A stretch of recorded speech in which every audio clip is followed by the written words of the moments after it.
Good morning, students. இந்த செஷனில் நம்ம ஜியாகிரபிக்கல் இண்டிகேஷன்ஸ் ஆக்டோட ரெஜிஸ்ட்ரேஷன் ப்ரொசீஜர் பற்றி பார்க்க போகிறோம். ஸோ லாஸ்ட் செஷனில் அதனோட டெஃபினேஷன் பார்த்தோம். ஜியாகிரபிக்கல் இண்டிகேஷன்னா என்ன, ஜியாகிரபிக்கல் இண்டிகேஷன்ஸை எப்படி எந்த மாதிரியான ப்ராடக்ட்டுக்கு அதை கொடுக்கலாம், எப்படி ஜிஐ டேக் கிளைம் பண்ண முடியும் அப்படின்றதெல்லாம் லாஸ்ட் செஷனில் நம்ம டிஸ்கஸ் பண்ணோம். இந்த செஷனில் நமக்கு ஜிஐ ஆக்ட் கீழே ஜிஐ எப்படி ரெஜிஸ்டர் பண்ணுறது அப்படின்றது தான் டிஸ்கஸ் பண்ண போகிறோம். Okay, what first procedure for registration of geographical indication? It commences with an application for registration, submission of application. Okay, so யார் ஜிஐ டேக் அவைல் பண்ணணும்னு நினைக்கிறாங்களோ அவங்க என்ன பண்ணலாம், அந்த person he haves to make an application for the registration of geographical indication before the registrar. Okay, so நமக்கு எப்படி ட்ரேட்மார்க்குக்கு registrar இருப்பாரோ, காப்பிரைட்க்கு, பேட்டன்ஸ்க்கு எல்லாருக்குமே ரெஜிஸ்ட்ரார் இருப்பாங்க. அந்த மாதிரி ஜியாகிரபிக்கல் இண்டிகேஷனுக்கும் நமக்கு ரெஜிஸ்ட்ரார் இருக்காங்க. இன்டெலெக்சுவல் ப்ராப்பர்ட்டி ஆஃபீஸில் நம்ம போய் பார்த்தோம்னா நமக்கு தெரியும், அங்கே ஜியாகிரபிக்கல் இண்டிகேஷனுக்கு செப்பரேட் செக்ஷன் இருக்கும். ட்ரேட்மார்க்கு, காப்பிரைட் இருக்க மாதிரி register of patterns, designs and geographical indications அப்படின்னு ஒரு ஆஃபீஸர் இருப்பார். அவர் முன்னாடி நம்ம அப்ளிகேஷன் சப்மிட் பண்ணணும். Who can file an application அப்படின்னு பார்த்தீங்கன்னா, any person, that is a person or a group of persons carrying on an activity as a producer in a geographical area specified in the application. அதாவது இப்போ suppose Madurai மல்லின்னு எடுத்துக்கோங்க. Suppose இந்த மதுரை மல்லிக்கு யார் geographical indication apply பண்ண முடியும் அப்படின்னு பார்த்தீங்கன்னா, அந்த ஜியாகிரபிக்கல் ஏரியாவில் இருக்கக்கூடிய பர்சன்ஸ், அது யார் ப்ரொடியூஸ் பண்ணுறாங்களோ, சப்போஸ் அந்த மல்லி தோட்டத்தை வச்சு இந்த மல்லிகைப்பூவை யார் ப்ரொடியூஸ் பண்ணுறாங்களோ, அந்த தட் ப்ரொடியூசர், தட் இஸ் அது அக்ரிகல்ச்சரல் கீழே வரலாம். ஓகே, அது ஃபுட் ஸ்டஃபாக இருந்தால் ஃபுட்டு கீழே வரலாம். இப்போ திண்டுக்கல் பூட்டு இப்போ வேணும் அப்படின்னா, அந்த திண்டுக்கல் ஏரியாவில் மேனுஃபேக்சர் பண்ணக்கூடிய அந்த இண்டஸ்ட்ரீஸ், பூட்டு, இந்த திண்டுக்கல் லாக்ஸ் மேனுஃபேக்சர் பண்ணக்கூடிய அந்த அந்த மேனுஃபேக்சரிங் இண்டஸ்ட்ரி என்ன பண்ணலாம், திண்டுக்கல் லாக்ஸ்க்கு ஜிஏ அப்ளை பண்ணலாம். ஓகே, ஸோ அந்த மாதிரி அந்த ஸ்பெசிஃபைடு ஏரியாவில் இருக்கக்கூடிய person or group of persons, it is not necessary it must be filed by a single individual or single person. It can be filed by a group of persons. Actually இது community ரிலேட்டடாக தான் பார்ப்பாங்க mostly இந்த GI பொறுத்த வரைக்கும். இப்போ நீங்கள் மதுரை மல்லி அப்படின்னு நம்ம ஜிஐ வாங்கிட்டோம்னா, அந்த ஏரியாவில் இருக்கக்கூடிய என்டையர் அந்த மல்லிகைப்பூ விற்கிறவங்க அண்ட் அந்த திண்டுக்கல் பூட்டு எடுத்துக்கிட்டோம்னா, திண்டுக்கல் பூட்டு விற்கிறவங்க எல்லாருமே அந்த கம்யூனிட்டி பீப்புள் எல்லாருக்குமே அந்த ப்ரொடெக்ஷன் கிடைக்கும். ஸோ இதனோட என்ன ப்ரொடெக்ஷன் அப்படின்னு பார்த்தீங்கன்னா, இந்த பேர் சொல்லி மற்றவங்க விற்க முடியாது. அந்த பேரை யூஸ் பண்ணி, இது மதுரை மல்லி தான், இல்லை இது திண்டுக்கல் பூட்டு, இது மதுரை சுங்குடி சாரி, அப்படி காஞ்சிபுரம் பட்டு அப்படின்னு சொல்லி மற்ற ஊரில் இருக்கிறவங்க அதை விற்க முடியாது. மற்ற ஊரில் அவங்க அதை இப்போ நம்ம ஊர்லேயும் மல்லிகைப்பூ பூக்கலாம், செடி இருக்கும். பட் அதே பூ கிடைக்குமான்னு கேட்டிங்கன்னா நிச்சயமாக கிடைக்காது. கரெக்டா? So because of it is closely associated with that particular geographical criteria. அந்த ஜியாகிரபிக்கல் கண்டிஷனுக்கு ஏற்ற மாதிரி அந்த செடி அங்கே இருக்கும், இல்லை அந்த பூ பூத்திருக்கும், இல்லை அந்த பூட்டு கூட அந்த பர்டிகுலர் லொக்காலிட்டியில், அந்த ஏரியாவில் அந்த இண்டிஜினியஸ் கம்யூனிட்டி பீப்புள் அது ப்ரொடியூஸ் பண்ணால், மேனுஃபேக்சர் பண்ணாதான் அந்த மாதிரி குவாலிட்டியோட யூனிக்கோட கிடைக்கும். ஓகே, ஸோ அதுக்காக தான் யார் ஃபைல் பண்ண முடியும்னா, அந்த ஆக்டிவிட்டி யார் கேரிங் அவுட் பண்ணிட்டு இருக்காங்களோ அந்த குரூப் ஆஃப் பர்சன்ஸ், இல்லை அந்த பர்சன், அந்த ஏரியாவில் இருக்கக்கூடிய பர்சன் தான் அப்ளிகேஷன் ஃபைல் பண்ணணும் with respect to the goods specified in the application. Okay, so இல்லை even it is not necessary it is must be filed by the producer, even it can be filed by a consumers. Okay, or even by a competent authority.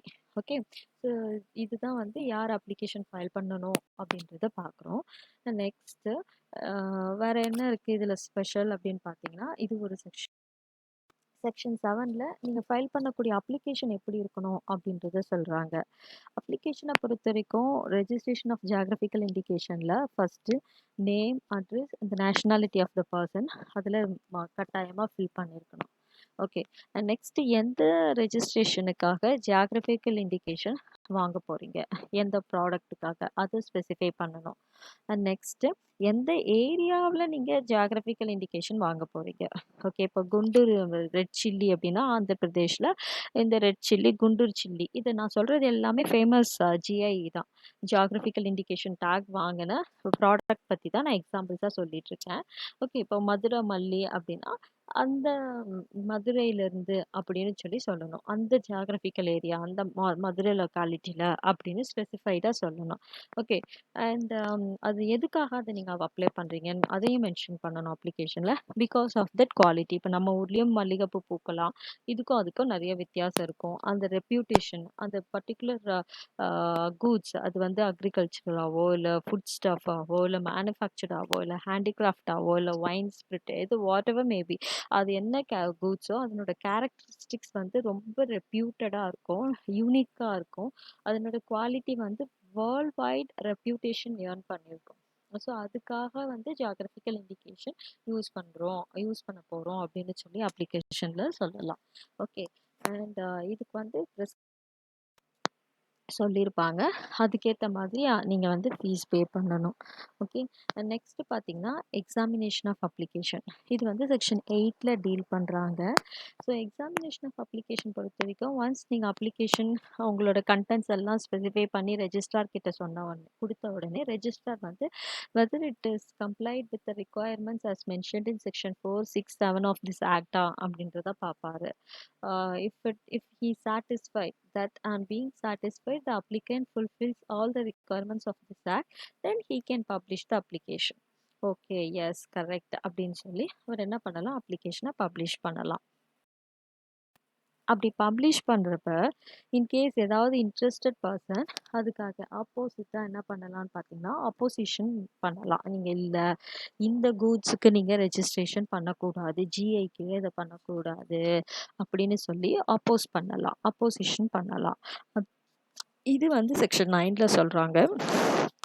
இந்த registration of application, opposition to registration, இதெல்லாம் வந்து உங்களுக்கு short நோட்ஸில் கேட்பாங்க. இது மொத்தமாக what is the procedure for registering GI அப்படின்னு கேட்டால் 12 மார்க்ஸில் கேட்கலாம். What is GI, what are the procedure for obtaining GI or registration of geographical indication உங்களுக்கு 12 மார்க்ஸ்லேயும் கேட்கலாம். ஓகே. ஸோ நான் சொன்ன மாதிரி 4, 6, 7ல் சாட்டிஸ்ஃபை ஆகலை அப்படின்னு சொல்லி ஏதாவது ஒரு இன்ட்ரெஸ்டட் பர்சன் இல்லை ஒரு காம்பிட்டன்ட் அத்தாரிட்டி என்ன பண்ணலாம், ரெஜிஸ்ட்ரார் ஆப்போசிஷனுக்கு கொடுத்துருக்கக்கூடிய டைம் பீரியடில் வித்தின் 1 மந்த்துக்குள்ளே உங்களோட ஆப்போசிஷனை நீங்கள் தெரியப்படுத்தலாம் அப்படின்னு சொல்லியிருந்தா அந்த ரிக்வயர்ட் பீரியடில் அவங்க என்ன பண்ணலாம், ஆப்போசிஷன் ரைஸ் பண்ணலாம். ஸோ அந்த காப்பி என்ன பண்ணணும், அந்த அப்போசிஷன் ரைஸ் பண்ண அந்த காப்பியை registrar he shall send a copy of the notice to the applicant within the period prescribed in the act. ஆக்டில் ஒரு 30 நாளைக்குள்ள மறுபடியும் அந்த ஆப்போசிஷனை வந்து சொல்லியிருக்காங்க யாருன்னா அப்படின்னா அதை வந்து அப்ளிகண்ட்டுக்கு தெரியப்படுத்தணும். ஓகேவா. ஸோ அப்ளிகண்ட் அதை நோட்டீஸ் வாங்கின பிறகு கவுண்டர் ஸ்டேட்மெண்ட் கொடுக்கணும். ஓகே.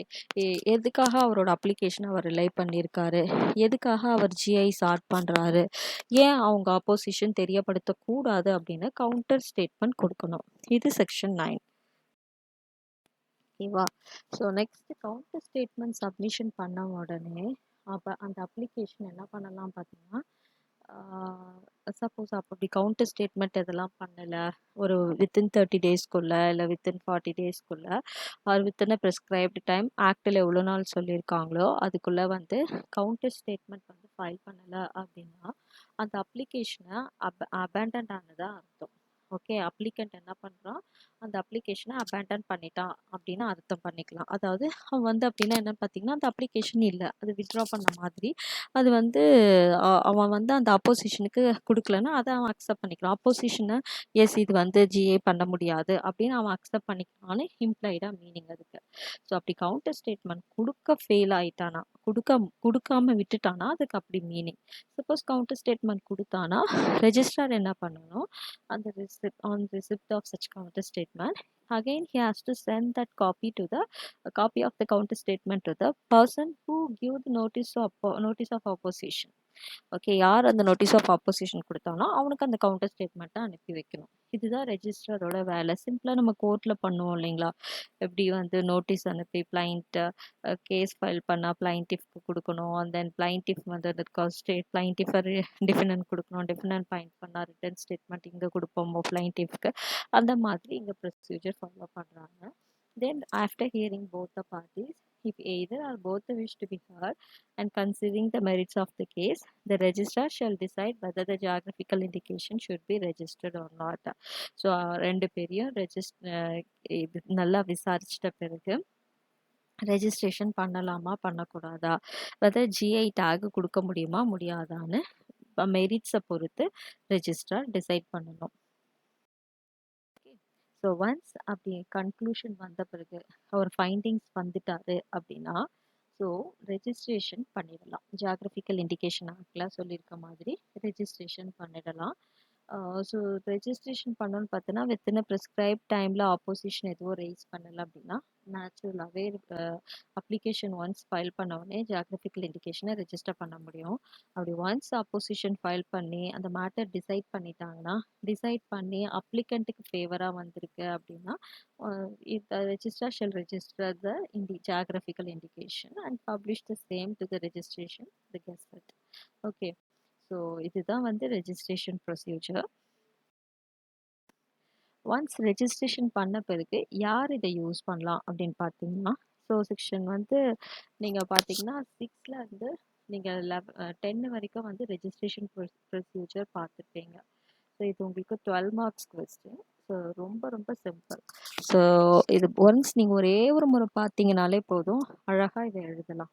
ஓகேவா, ரெஜிஸ்ட்ரேஷன் ப்ரொசீஜர் பொறுத்த வரைக்கும் ஃபஸ்ட்டு ஜிஐனா என்னன்னு எழுத போகிறோம். ஜிஐ அப்படின்றது it's a mark or sign attached to the goods. So எதுக்காகன்னு பார்த்தீங்கன்னா where it comes from, where it has originate, எங்கே அது ஒரிஜினேட் ஆயிருக்கு அப்படின்றத கண்டுபிடிக்கிறதுக்காகவும், அது இங்கேருந்து வந்திருக்கு அப்படின்னா அந்த கன்சியூமருக்கு சொல்கிறதுக்காகவும், அண்ட் ப்ளஸ் அந்த லொக்காலிட்டியில் அதனால அதுக்கு அவ்வளோ ஃபேமஸ், அங்கேருந்து வர்றதுனால தான் அதுக்கு யூனிக் கேரக்டர், அதனோட special reputation, world wide recognition reputation இருக்குது அப்படின்றத சொல்கிறது தான் ஜிஐன்னு பார்த்தோம். அண்ட் ரெஜிஸ்ட்ரேஷன் ப்ரொசீஜர் பார்த்தோம். அண்ட் ரைட் ஆஃப் யூஸ், என்னென்ன ரைட்ஸ் இருக்குது அப்படின்னு பார்க்குறப்ப யார் அந்த ஜிஐ டேக் யூஸ் பண்ண முடியும் அப்படின்னு பார்த்தீங்கன்னா, only producers carrying on the activity in the geographical area specified in the register. அந்த ரெஜிஸ்டரில் சொல்லியிருக்கக்கூடிய லொக்காலிட்டியில் அந்த ஜியாகிரபிக்கல் ஏரியாவில் யாரெல்லாம் அந்த ஆக்டிவிட்டியை கேரி அவுட் பண்ணிட்டு இருக்காங்களோ, சப்போஸ் டார்ஜிலிங் டீ அப்படின்னா அந்த டார்ஜிலிங் ஏரியாவில் அந்த டீ வந்து ப்ரொடியூஸ் பண்ணுறவங்க, அந்த டீயை வந்து தோட்டத்தில் விளைவிக்கிறாங்களோ அவங்க எல்லாருமே அந்த எஸ்டேட்டில் இருக்கக்கூடிய அந்த ஓனர்ஸ் எல்லாருமே அதை என்ன பண்ண முடியும், ப்ரொடியூசர்ஸாக ஆவாங்க, அந்த ஆக்டிவிட்டியை யாரெல்லாம் கேரி அவுட் பண்ணுறாங்களோ. And they only have the right to use that registered geographical indication in the course of trade with respect to that particular product specified in the register under section 13. Okay, but provided that the product possesses that quality, reputation or other characteristics specified in the register. So ரெஜிஸ்டரில் சொல்லியிருக்க மாதிரி அந்த ப்ராடக்ட்ஸ்க்கு வந்து quality இருக்குது, reputation இருக்குது, மற்ற characters எல்லாமே இருக்குது அப்படின்னா, கேரக்டரிஸ்டிக்ஸ் எல்லாமே இருக்குது அப்படின்னா என்ன பண்ணலாம் அப்படின்னு பார்த்தீங்கன்னா அதை யூஸ் பண்ணலாம்னு சொல்கிறாங்க.